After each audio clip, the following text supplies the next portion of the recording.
तो इस वीडियो में हम लोग बात करेंगे आरआरबी पीओ मेंस की स्ट्रैटेजी के बारे में जो मैंने फॉलो किया था, और आई होप कि ये वाली स्ट्रैटेजी आपको भी हेल्पफुल हो और मैक्सिमम टू मैक्सिमम बच्चे जो कि मेरे चैनल से जुड़े हैं, इस वीडियो को अभी देख रहे हैं, तो मैक्सिमम टू मैक्सिमम का इस बार सिलेक्शन हो जाए।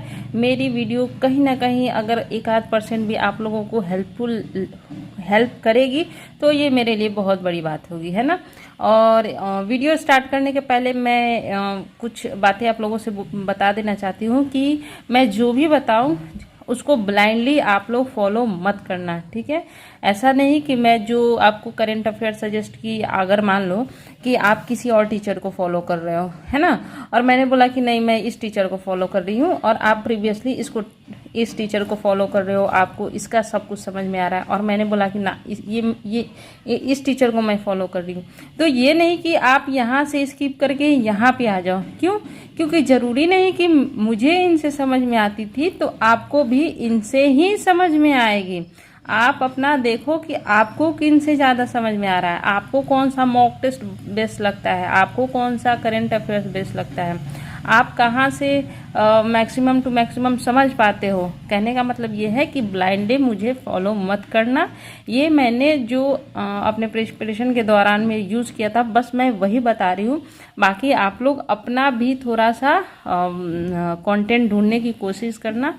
किसी भी टीचर को, किसी भी स्टूडेंट को ब्लाइंडली फॉलो करने की कोई भी ज़रूरत नहीं है, ठीक है।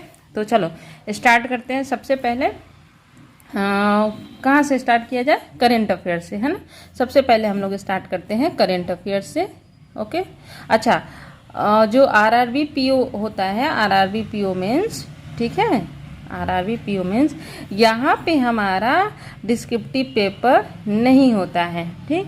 और ये डिस्क्रिप्टिव पेपर बिल्कुल भी नहीं होता है। तो काफ़ी लोग पूछ रहे थे, कन्फ्यूज़न भी था कि डिस्क्रिप्टिव पेपर होता है या फिर नहीं होता है। तो डिस्क्रिप्टिव पेपर नहीं होता है, ठीक। तो ये वाली स्पेलिंग होती है शायद। तो डिस्क्रिप्टिव पेपर नहीं होता है, तो इस चीज़ को आप लोग अभी के लिए इग्नोर करना। वो आईबीपीएस पीओ मेंस जब होगा ना, तो उस टाइम हम लोग उस पर बात करेंगे। अब आते हैं ये करेंट अफेयर्स पे, ठीक है। देखो, करेंट अफेयर्स और कंप्यूटर दो ऐसे सेक्शन हैं जो आपको मैक्सिमम टू मैक्सिमम स्कोर दिला सकते हैं, है ना। तो करेंट अफेयर्स और कंप्यूटर के लिए मैं बेस्ट सोर्सेज ढूंढ रही हूँ। 3-4 दिन में मैं आपको सारी पीडीएफ प्रोवाइड करा दूंगी, है ना। कंप्यूटर से रिलेटेड जो लोग नहीं कभी पढ़े हैं उनके लिए थोड़ा डिफ़िकल्ट हो जाता है, थोड़ा क्या बहुत ज़्यादा डिफ़िकल्ट हो जाता है to clear cut off of computer section. Okay, तो हम लोग क्या करेंगे कि एक बेहतरीन पीडीएफ मैं अभी ढूंढने की कोशिश कर रही हूँ, जिसको आपको मैक्सिमम टू मैक्सिमम रिवाइज कर लेना है, ठीक। तो वो मैं आपको प्रोवाइड करा दूंगी। अब आते हैं कि अभी जो जब तक मैं पीडीएफ प्रोवाइड नहीं कराती हूँ उसके पहले क्या क्या करना है। देखो, अभी जैसे आपके पास लगभग 1 महीने होंगे ही मेंस को लेके, या फिर 25 दिन होंगे ही, 25 डेज 30 डेज, है ना। तो जितने भी दिन हैं उसमें सबसे पहले आपको आशीष अरोड़ा, ठीक। और सुनो, और एक बात कि जिनका भी मैं नाम ले रही हूँ ये सब मत बोलना कि इन्होंने मुझे पेड किया है, ऐसा हो सकता है। तो आशीष अरोड़ा सर जो कि पढ़ाते हैं अड्डा पे, डेली इनका जीए का आता है। सुबह 1 घंटा आप इनको दो, ठीक है। सुबह 1 घंटा, जब तक आपका एग्ज़ाम ना हो जाता तब तक आप इनको छोड़ना नहीं। आशीष अरोड़ा अड्डा वाले, ये क्या होता है ना कि जैसे ये आज मान लो कि आज कितना तारीख है, 27 अगस्त है, ठीक। तो ये 27 अगस्त के करंट अफेयर्स तो कराते हैं, बाकी पिछले मंथ के भी वो इतना बेहतरीन रिवीजन करा देते हैं ना अपनी वीडियो के अंदर कि आपको मैक्सिमम टू मैक्सिमम याद हो जाता है। एक बार उनको फॉलो करके देखो, आप बोलोगे कि दीदी ने क्या बोला था, है ना। तो ऐसा करना है, आशीष अरोड़ा को 1 घंटा सुबह उठ के पढ़ना ही पढ़ना है इनसे, ठीक। अगर हो सके उसके बाद इनका वीकली भी आता है, वीकली बेस्ट 75 करके, ये आप देखो संडे को आता है या फिर सैटरडे को। मैं जब करती थी तो संडे को आता था शायद। तो बेस्ट 75 भी करो। अभी देखो, जब ये बेस्ट 75 की वीडियो बनाते हैं ना, तो उसमें जैसे कि कोई भी फैक्ट होता है ना, फैक्ट कोई भी करंट अफेयर्स होता है, कोई भी आपका होता है तो उसके सारे फैक्ट्स वो बताते हैं। मान लो किसी राज्य से रिलेटेड कोई न्यूज़ आई तो उस राज्य से related wildlife sanctuary, parks, उसके मुख्यमंत्री, गवर्नर, एवरीथिंग ही revises in his every video. ठीक है, तो उससे क्या होता है कि आपको ज़्यादा से ज़्यादा याद करा देते हैं वो। तो आशीष अरोड़ा को तो फॉलो करना ही करना है, इनको तो स्किप करना भी नहीं है। ठीक, इसके बाद आते हैं कि स्टडी आईक्यू का पीडीएफ आपको करना ही करना है। क्या करना है? स्टडी आईक्यू का पीडीएफ आपको करना ही करना है। अब स्टडी आईक्यू का पीडीएफ करना है तो वहाँ पे मंथली जो आता है वो भी करना है, वीकली जो आता है वो भी करना है। ठीक, मंथली जो मंथली बेस्ट 300 ये करना ही करना है। इसके बाद आपका आता है ये वीकली आपको वीकली जो आता है वो भी करना है। देखो इससे क्या होगा कि अगर आप वीकली कर रहे हो ना ये वाली, तो आपको मंथली ऑटोमेटिक याद हो जाती है। ठीक, सप्ताह में आप 7 दिन का जो करंट अफेयर्स कर लोगे तो फिर मंथली वाली वही तो आएगी ना करंट अफेयर्स, इसमें भी तो रिवीजन हो जाता है। प्लस ये तो रिवीजन करा ही रहे हैं, ये हो गया। थर्ड में आते हैं आप अफेयर्स क्लाउड के पीडीएफ पढ़ सकते हो। अफेयर्स क्लाउड के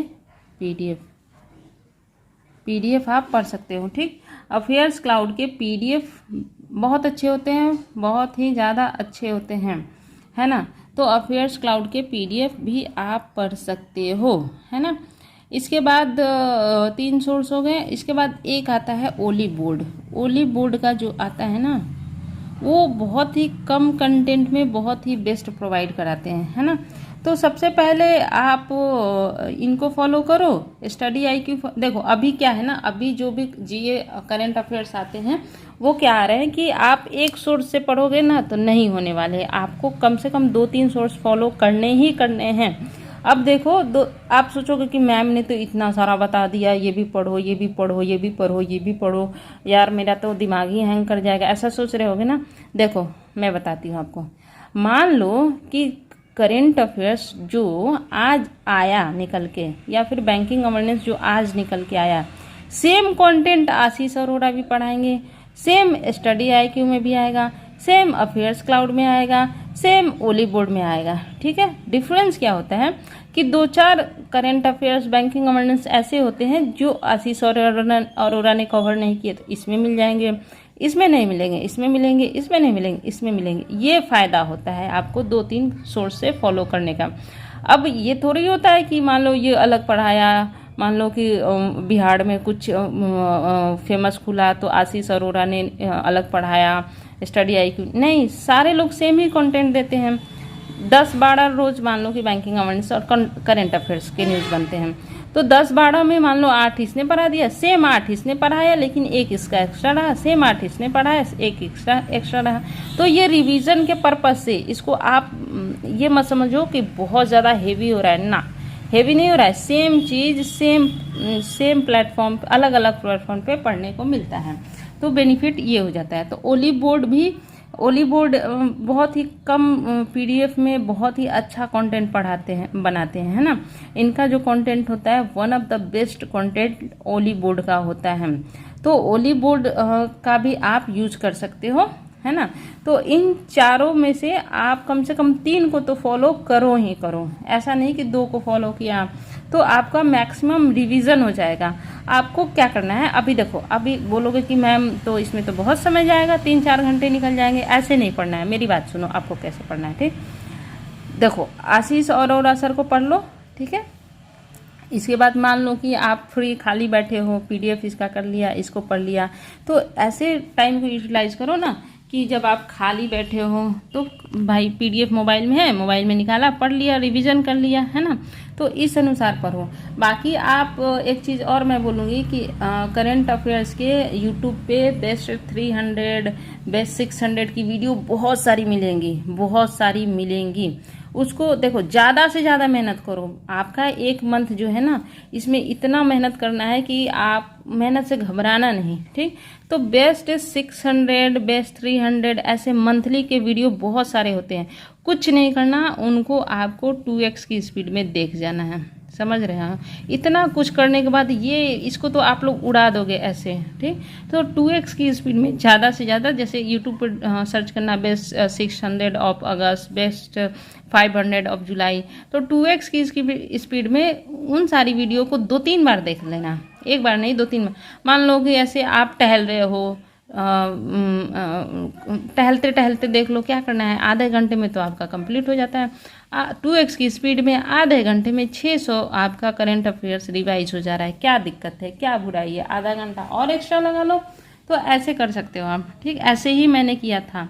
तो क्या करती थी मैं कि मान लो कि कुछ काम कर रही हूँ, खाना बना रही हूँ, तो वीडियो देख लेती थी, है ना, बेस्ट 500, या फिर बैंकिंग अवेयरनेस ऑफ अगस्त देख लिया, ऐसे ऐसे। तो इससे क्या होता था कि वीडियो भी देख लिया, मेरा ये भी हो गया। लेकिन ये कब, जब मैं बैठी हूँ कहीं और ये वीडियो देखने का मन ना है तो PDF रिवाइज कर लो, ऐसा आप कर सकते हो। तो इतना सारा आप करोगे तो सोचो कि आपका कहीं रुकेगा, कहीं नहीं रुकेगा। कटअप तो बिल्कुल भी नहीं रुकेगा, कटअप से आप बहुत आगे जाओगे अगर इतना कर लिया। और बैंकिंग अवेयरनेस भी साथ में अलग से करना है, बैंकिंग अवेयरनेस, ठीक। बैंकिंग अवेयरनेस के क्वेश्चन बहुत ज़्यादा पूछे जा रहे हैं, तो इसको तो आपको अलग से करना ही करना है, बैंकिंग अवेयरनेस। बाकी Ashish Arora sir study IQ affairs, इसमें तो बैंकिंग अवेयरनेस मिलते ही हैं, लेकिन बैंकिंग अवेयरनेस के वीडियो पाई आर स्क्वायर एक चैनल है, पाई आर स्क्वायर, ठीक है, मैं लिख देती हूँ पाई, अभी स्पेलिंग मैं भी भूल रही हूँ, उनके चैनल का नाम है पाई आर स्क्वायर करके, आर का स्पेलिंग क्या था उनके, अच्छा मैं लिंक दे देती हूँ इनके चैनल का, ठीक। पाई आर स्क्वायर करके ये बैंकिंग अवेयरनेस इतना बढ़िया पढ़ाते हैं ना, पूछो मत। तो इनकी वीडियो को जैसे मंथली में देखो बैंकिंग अवेयरनेस के क्वेश्चन बहुत ज़्यादा आते हैं अब, तो ये क्या करते हैं कि सप्ताह में 7 दिन में एक बैंकिंग अवेयरनेस पे वीडियो डालते हैं। उस वीडियो को आपको रिपीट देखना है, ये नहीं कि एक बार देख लिया छोड़ दिया, तो रिपीट मोड में देखना है, 2x की स्पीड में देखना है। एक वीडियो को 3-4 बार देख लो, कोई दिक्कत नहीं है। और फिर मालूम है इतना कुछ करने के बाद आप ना खुद रिकॉल करने लगोगे वीडियो में, इतना कुछ करने के बाद कि अरे ये मैंने पढ़ा था, वो मैंने पढ़ा था, ये मैंने पढ़ा था, तो गलती की चांसेस एग्जामिनेशन में काफ़ी कम हो जाएंगी, ठीक है। तो ये कर सकते हो आप, तो इतना करना ही करना है। बाकी स्टडी IQ के भी बैंकिंग अवेयरनेस आते हैं, उसको भी पढ़ना है। तो ऐसा मत समझना कि मैम बहुत ज़्यादा बता रही हैं, ये सेम चीज़ पढ़ाते हैं, सेम समझो कि ये आपका रिवीजन का प्रोसेस है। इससे आपका मैक्सिमम टू मैक्सिमम रिवीजन होगा। बहुत कम समय लगेगा, मात्र 2.5-3 घंटा आपको चाहिए इन सब चीज़ के लिए, बस उससे अधिक आपको नहीं देना है। 4 घंटा दे दो, कोई दिक्कत नहीं है, क्योंकि देखो करना तो है ही। मान लो किसी को 2 घंटे में भी हो जाए, 2.5 घंटे में भी हो जाए, 3 घंटे में भी हो जाए, ये सारा रिवीजन है। एक पढ़ लिया, फिर इसमें आओगे तो मैक्सिमम 300 है ना, तो आप सोच लो कि 50 इसमें नहीं आएंगे, तो 50 फिर याद कर लो। फिर इसमें अच्छा अफेयर्स क्लाउड में बहुत सारा बेकार की चीज़ें भी रहती है, बेकार की चीज़ें रहती हैं, जैसे कि ऑब्ituities, ये सब चीज़ें याद नहीं करनी है, ठीक है, 1 लाइनर याद करनी है। ओके, अब ये हो गया आपका ये वाला करंट अफेयर्स वाला पार्ट आपका पूरा हो गया। अब आते हैं कंप्यूटर पे, है ना। कंप्यूटर जो बहुत ही ज़्यादा इम्पोर्टेंट रोल प्ले करता है ना। तो इसके लिए देखो, अभी जिनका कंप्यूटर से बैकग्राउंड है उनके लिए तो थोड़ा इजी रहता है, जिनका नहीं है वो प्रीवियस ईयर का तो क्वेश्चन करो, ठीक है, डाउनलोड कर लो कहीं से, गूगल से सर्च कर लो, कहीं से डाउनलोड, प्रीवियस ईयर का क्वेश्चन आप डाउनलोड कर लो, ठीक। इसके बाद आपका आता है कि मैं आपको इसके PDF दे दूंगी, 2-3 दिन रुक जाओ, मैं दे देती हूँ। उसके बाद टेलीग्राम पे बेस्ट 500 करके कंप्यूटर का ढूंढो PDF, या फिर बेस्ट 1000 करके, बस इसके अलावा कुछ नहीं करना है। इसमें ज़्यादा दिमाग नहीं लगाना है, इसका बस आपको कटअप क्लियर करना है, इसमें आपको ज़्यादा दिमाग लगाना है। बाकी इसको भी नहीं छोड़ना है, ये नहीं कि आप इसमें ज़्यादा लाए और इसमें कटअप में फेल हो गए, तो ऐसा नहीं करना है, ठीक। तो यहाँ पे आप PDF, और इसको कुछ नहीं करना है, इसको मैक्सिमम रिवीजन कर लेना है, मैक्सिमम। इसको याद करने की कोशिश मत करो। 500, 1000 इसको क्या करो कि 10 दिन में ना 100 का स्लॉट बनाओ, या फिर 50 का बनाओ, उसको रिवीजन करो, है ना, कि 50 आज मेरे को पढ़ लेना है, और फिर अगले दिन उसको रिवीजन करो, फिर नेक्स्ट डे 50 अलग से पढ़ना है। तो सोचो कि 10 दिन में आपके 1000 या फिर 500 तो पूरे हो ही जाएंगे अच्छे क्वेश्चन। तो ऐसे करना है। Revision is most plays an important part in selection, ठीक। तो बहुत ही ज़्यादा इम्पोर्टेंट प्ले रोल करता है रिवीजन। ठीक, रिवीजन नहीं करने के कारण लोग तुक्के मार के आते हैं, तो तुक्के नहीं मारने हैं, मैक्सिमम टू मैक्सिमम रिवीजन करना है। इससे भागो मत, ठीक है। कम सो लेना, 2-4 घंटे रात में कम सो लेना, बाकी एग्ज़ाम क्लियर होने के बाद सो आराम से, क्या दिक्कत है, कौन तुमको पूछने वाला है। ठीक, इसके बाद आते हैं क्वांट, रीजनिंग और इंग्लिश या फिर हिंदी। ठीक, ये 4 सेक्शन बचा है। ठीक, अब देखो इनका कुछ नहीं करना है। ठीक, अभी मैं सबसे बेस्ट मॉक बताती हूँ जो कि आपका मेंस में बहुत ज़्यादा हेल्पफुल होगा, वो होता है ओलिव बोर्ड।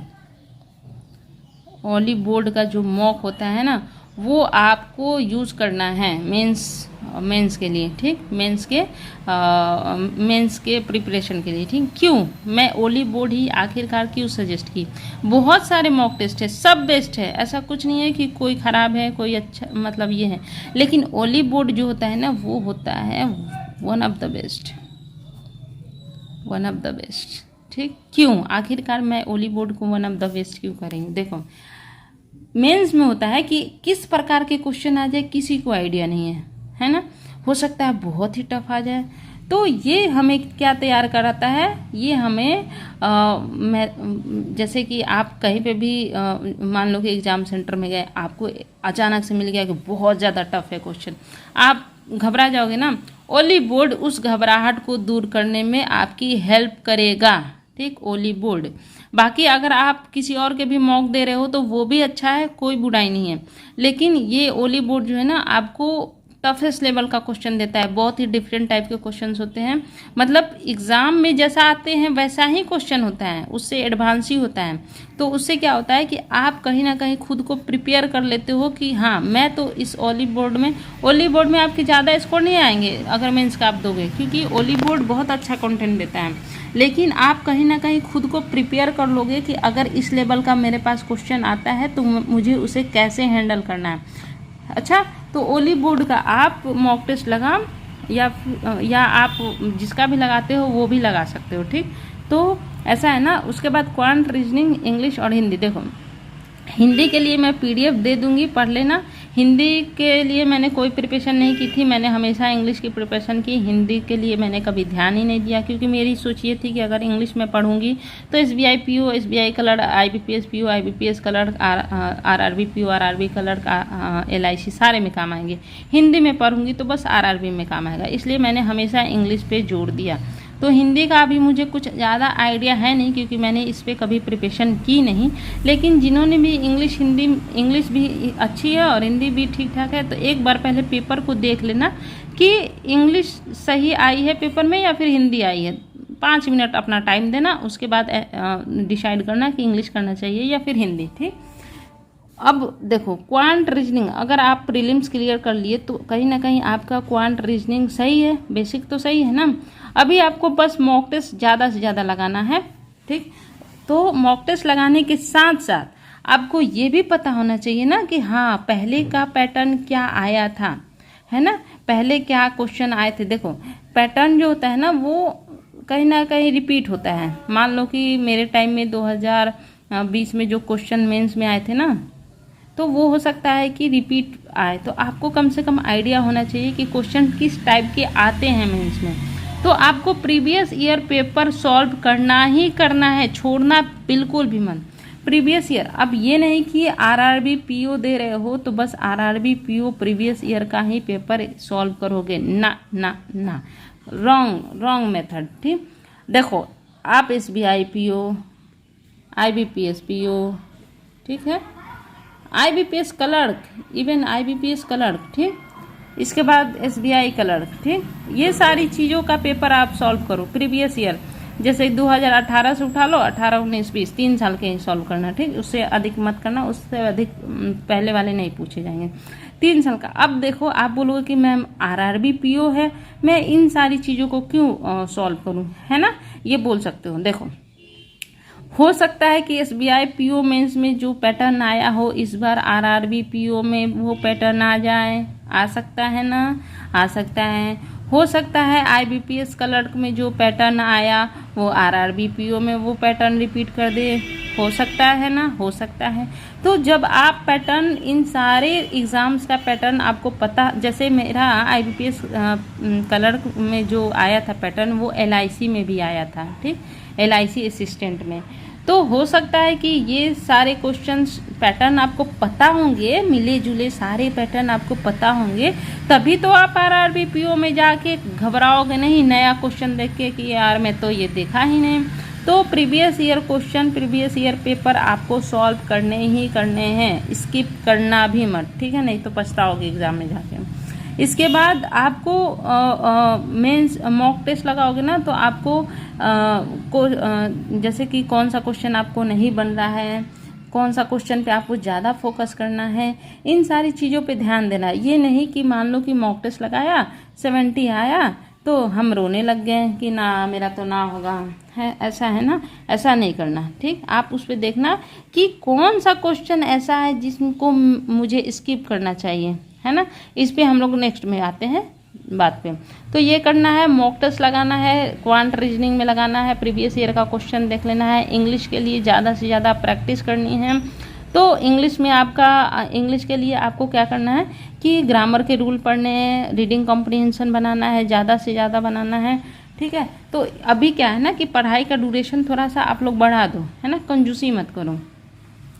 तो ये आपके तीनों सेक्शन फिलहाल तो आप मॉक टेस्ट से सही करोगे। उसके बाद सेक्शनल आप इंग्लिश का ज़्यादा से ज़्यादा लगाओगे। अगर आप इंग्लिश देने जा रहे हो ना तो सेक्शनल ज़्यादा से ज़्यादा लगाओ। तो सेक्शनल आप अड्डा से भी लगा सकते हो, ओली बोर्ड, प्रैक्टिस मॉक, मतलब इन सारे में सेक्शनल टेस्ट दिए रहते हैं, वहाँ से आप लगा सकते हो सेक्शनल।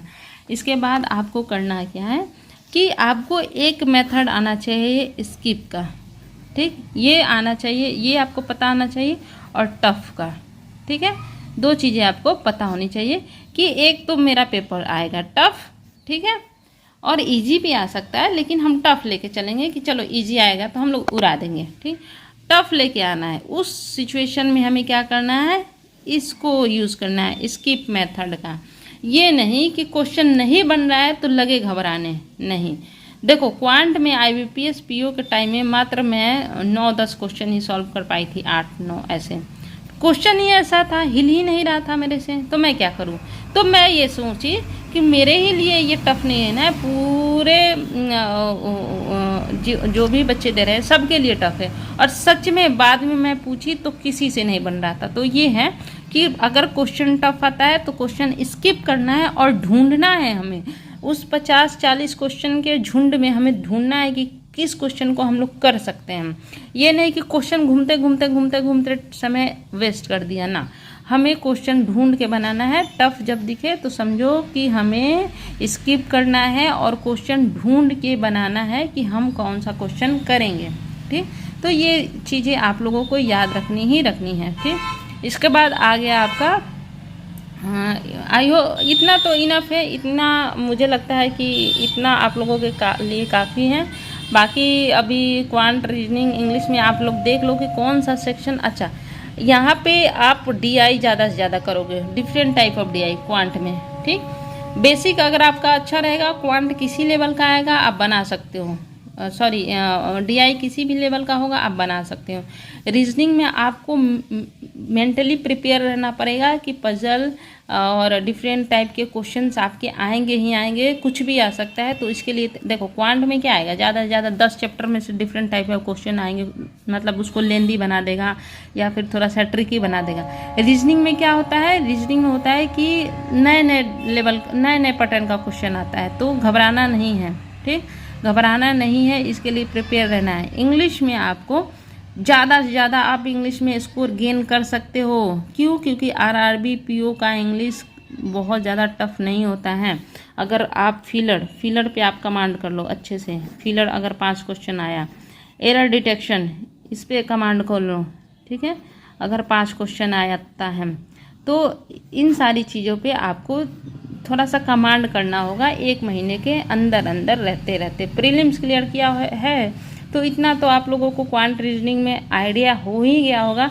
लेकिन ये इंग्लिश पे आप लोगों को फोकस करना है। बाकी जो हिंदी करते हैं उनके लिए मैं PDF दे दूंगी, मैं देख रही हूँ कि कौन सा बेस्ट होगा, वही तो मैं आप लोगों को प्रोवाइड कराऊंगी ना, तो वो दे दूंगी, ठीक है। और बाकी 1 महीने के अंदर सबसे मोस्ट इम्पॉर्टेंट थिंग जो अभी मैं आपको बता रही हूँ वो करो, हमेशा पॉजिटिव रहो। प्रीलिम्स क्लियर कर लिया ना, समझो मेंस मतलब क्लियर करना बहुत ही इजी है। कट ऑफ से आपको मात्र, कट ऑफ बहुत ही कम जाता है, कट ऑफ 200 में से ना, 200 में से आपको मात्र 100 नंबर लाने हैं, मात्र 100 नंबर। 100 नंबर आपको स्किप करने हैं, ठीक है, 100 नंबर आपको स्किप करने हैं। तो आप, जरूरी नहीं कि आपको सब कुछ आए, जरूरी नहीं, ये याद रखना कि जरूरी नहीं कि हर क्वेश्चन बने। 100 में से 50% आपको स्किप करना है। अगर इजी आ गया तो वो ऑटोमेटिक 100 से ऊपर बढ़ जाएगा, ठीक है। अगर टफ आया तो नीचे भी जा सकते हैं। तो समझो कि आपको 50% स्किप करना होता है क्वेश्चन, ओके। तो इस बात को थोड़ा सा गौर करना है ना, कि हमें सारे क्वेश्चन नहीं करने होते हैं, हमें बहुत ही गिने चुने क्वेश्चन करने होते हैं। यहाँ से आप लोग ज़्यादा स्कोर गेन कर सकते हो। यहाँ ये सबसे इम्पोर्टेंट स्कोरिंग सेक्शन होता है। और आरआरबी पीओ में थोड़ा पुराना भी पूछता है, बहुत ही ज़्यादा पुराना पूछता है। तो कोशिश करो 6 महीने का करो। अब 6 महीने का करो, इसका मतलब ये नहीं कि पूरा पिछले 6ठे महीने में क्या हुआ उसका पूरा डिटेल्स नहीं पढ़ना होता है। जो मोस्ट इम्पॉर्टेंट होता है उसी को पढ़ना होता है। आई होप कि आप लोगों को मेरी ये बातें अच्छी लगी होंगी, मैंने आप लोगों को अच्छे से समझाया होगा, है ना। बाकी मैं इसका लिंक दे देती हूँ डिस्क्रिप्शन में। आप ओली बोर्ड फ्री इनका मॉक टेस्ट है, वो आप लोग एक बार लगा लेना। अगर अच्छा लगे तो ही बाई करना, अगर अच्छा लगे तो ही बाई करना, मैं फिर से बता रही हूँ, ठीक है। तो अच्छा लगे एक बार फ्री वाला दे लेना, है ना। अगर अच्छा लगे तो ले लेना इसको। बाकी जो आप लोग मॉक टेस्ट दे रहे हो वो देते रहना। और मेरी तरफ से ऑल द बेस्ट, जम के पढ़ाई करो। अभी आपके पास बहुत ही अच्छा मौका है, लाखों बच्चों को ऐसा मौका नहीं मिला, तो इस मौके को अच्छे से यूज़ करना है। पढ़ाई पे ज़्यादा से ज़्यादा फोकस करना है, निगेटिविटी से दूर रहना है। ये बिल्कुल भी नहीं सोचना कि ये मेरा लास्ट चांस है, नहीं होगा तो क्या होगा, फलना ढमका, ये सारी चीज़ें बिल्कुल भी दिमाग में नहीं लगनी है ना। बस अपना बेस्ट दो, वहाँ पे जाके एग्ज़ाम दो, निकल जाएगा, ये मैं आपको 100% गारंटी देती हूँ। अगर आप फ्यूचर की बातें ना सोचे कि नहीं निकलेगा तो क्या होगा, पास्ट का ना सोचे कि मैं इतना सारा एग्ज़ाम फेल हो गया, ये भी फेल हो जाऊँगा तो क्या होगा, ये सारी चीज़ें बकवास की बात होती हैं, आपके पैर खींचते हैं, ये सारी चीज़ें मत से करना, ठीक है। ऑल द बेस्ट, और भगवान आप लोगों को जल्दी से जल्दी सफलता दें, ठीक है।